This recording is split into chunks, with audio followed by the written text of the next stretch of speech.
Shalom Bapak Ibu, puji Tuhan. Renungan pada pagi hari ini terambil di dalam 1 Tesalonika pasal 5 ayat yang ke-17. Tetaplah berdoa. Doa merupakan komunikasi dua arah kepada Tuhan. Melalui doa kita dapat menyampaikan sesuatu kepada Tuhan. Tuhan ingin agar kita mengungkapkan atau menceritakan segala yang kita perlukan kepadanya. Tuhan ingin keterbukaan hati kita. Tuhan ingin kita menaikkan doa untuk setiap masalah kita.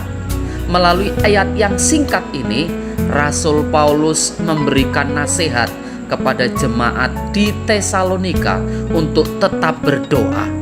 Ini juga berlaku bagi kita umat Tuhan dalam penantian akan kedatangan Tuhan yang kedua kalinya. Iblis senantiasa akan mencobai untuk menjatuhkan umat Tuhan. Segala macam cara tipu daya muslihat akan dilancarkan untuk dapat mengelabui umat Tuhan.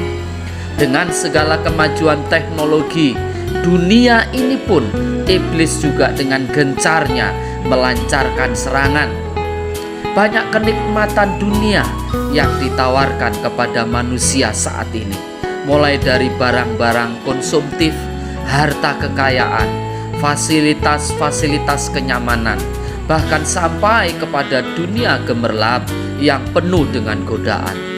Tawaran obat-obatan dan narkotika semakin gencar menyerang generasi muda.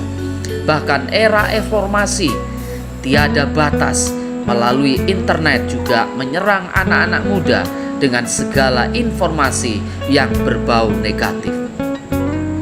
Tidak ada manusia yang sanggup bertahan menghadapi berbagai macam tawaran yang begitu menggiurkan. Bahkan manusia akan dibawa oleh iblis untuk menghalalkan segala cara untuk mendapatkan semuanya itu.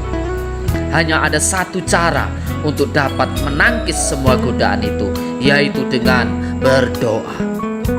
Ketika kita berdoa, Roh Kudus akan memberikan kekuatan secara supranatural atau tidak kelihatan, sehingga kita dapat menolak semua tawaran-tawaran yang menggiurkan, yang bisa membawa kepada dosa.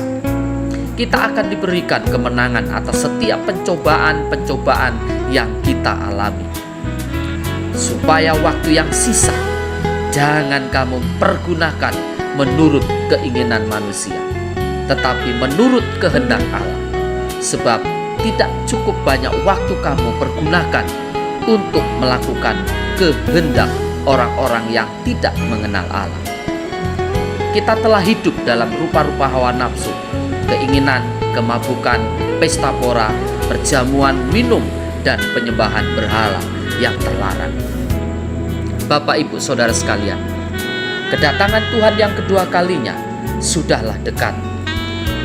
Biarlah waktu yang ada kita gunakan untuk mempermuliakan nama Tuhan.